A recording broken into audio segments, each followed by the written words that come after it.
Tiniyak naman ni Pangulong Ferdinand Marcos Jr. na handa ang pamahalaan na magbigay ng fuel subsidy kung sakaling tumaas ang presyo ng langis. Bunsod ito ng nakaambang epekto sa produktong petrolyo nang nangyaring tensyon sa pagitan ng Israel at Iran. Prioridad umano ang mga public transport drivers at mga magsasaka. 2.5 billion pesos ang nakalaang pondo ng Department of Transportation para sa pamimigay ng fuel subsidy kung kakailanganin.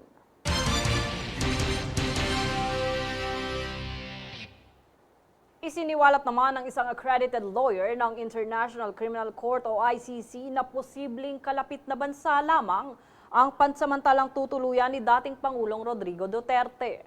Aniya, kalapit na bansa lamang at miyembro ng ICC ang papayagan ng korte. Papayag umano ang prosekusyon kung susundin ng kampo ni Duterte ang itinakdang mga kondisyon ng korte. Matatanda ang hiniling ni Attorney Nicholas Kaufman na pansamantalang makalaya si dating Pangulong Duterte at manatili sa hindi tinukoy na bansa.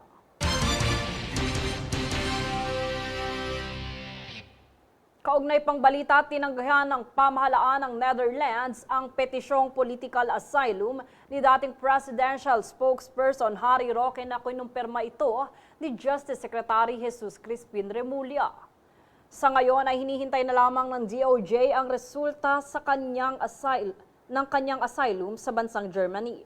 Ayon kay Remulla, sakaling makansela na ang pasaporte ni Roque, ay maaari na siyang arestuhin ng Interpol dahil ituturing na siyang undocumented alien. Si Roque ay humaharap sa kasong qualified human trafficking bunsod ng umano'y pagkakasangkot sa iligal na operasyon ng Pogo sa Porac, Pampanga.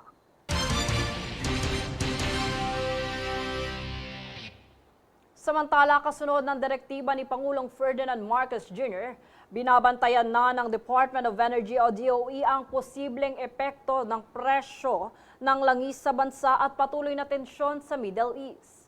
Ito ay upang makapagbigay umano ng agarang solusyon ang pamahalaan sakaling tataas ng sobra ang presyo ng langis.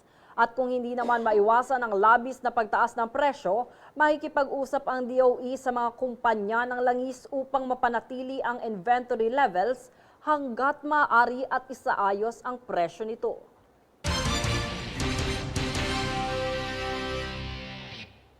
Inilunsad naman ng MMDA ang website para sa NCAP violations. Para sa buong detalye, narito si Princess Castro.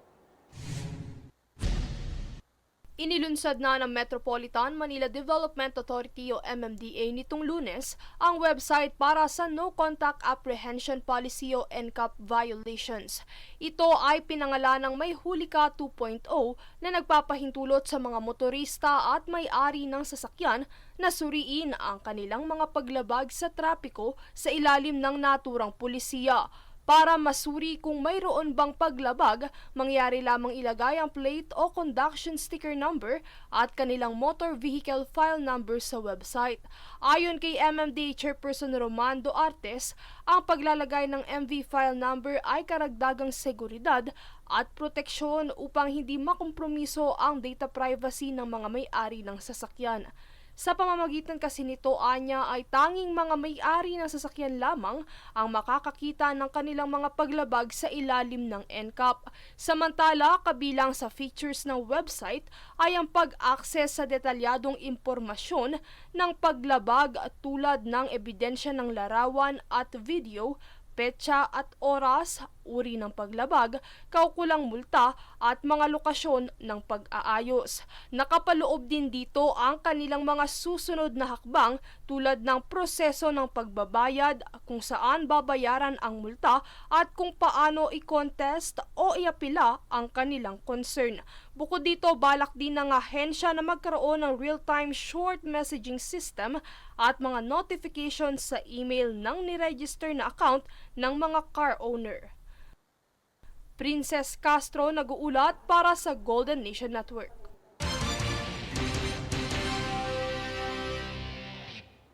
Sa ibang balita, iniulat po ng Embahada ng Pilipinas sa London na kabilang po ang mga kababayan nating Pilipino sa mga tinatarget ng racist riots sa Ballymena, Northern Ireland.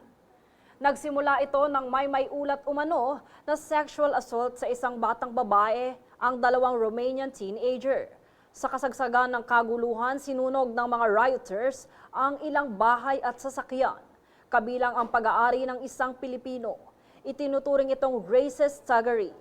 Kinababahala ng embahada ang sitwasyon ng mga nadawit na mga inosenteng Pilipino, kung saan inaalarma ang mga Pinoy sa Balimena at kalapit pang mga lugar na maging mapagmatyag at huwag mag-atubiling humingi ng tulong sa embahada kung kinakailangan.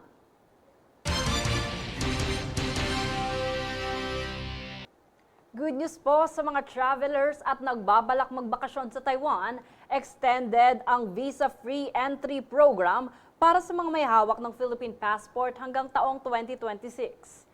Inanunsyo ni Taiwanese Minister of Foreign Affairs Lin Changlung ang isang taong extension kasunod ng kanilang pakikiisa sa pagdiriwang ng Araw ng Kalayaan. Unang napabilang ang mga Pilipino sa pilot visa-free ng Taiwan noong November 2017 na nagpapahintulot na tumungo sa bansa ng walang visa nang hindi bababa sa 14 na araw.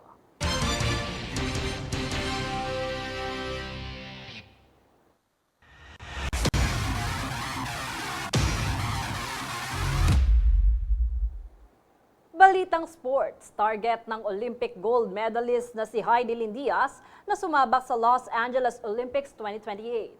Bago tuluyang magretiro sa weightlifting campaigns. Sa isang panayam, kumpiyansa ang prominenteng weightlifter na may papanalo ang kanyang huling laban sa Olympics. Gayunpaman, hindi ito itinatanggi ang posibilidad na maaaring makapagpapabago sa planong ito, sakaling siya ay mabuntis bago ang kompetisyon.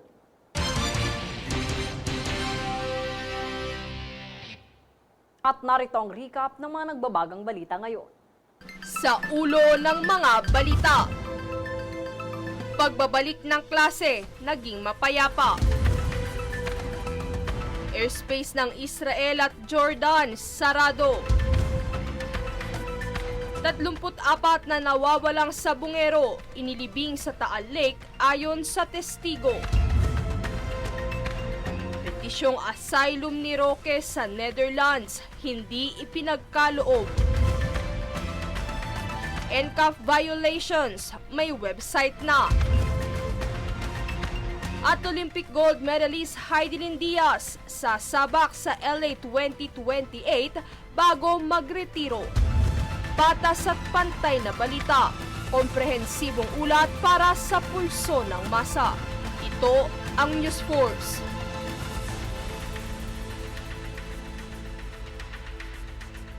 Yan ang pinakamainit na mga balita ngayong araw. Manatiling nakatutok sa aming mga ulat at updates sa aming Facebook page, facebook.com/Golden Nation Network. At mag-subscribe sa aming YouTube account, youtube.com/@Golden Nation Network. Ako si Jade Buhoy at ito ang News Force.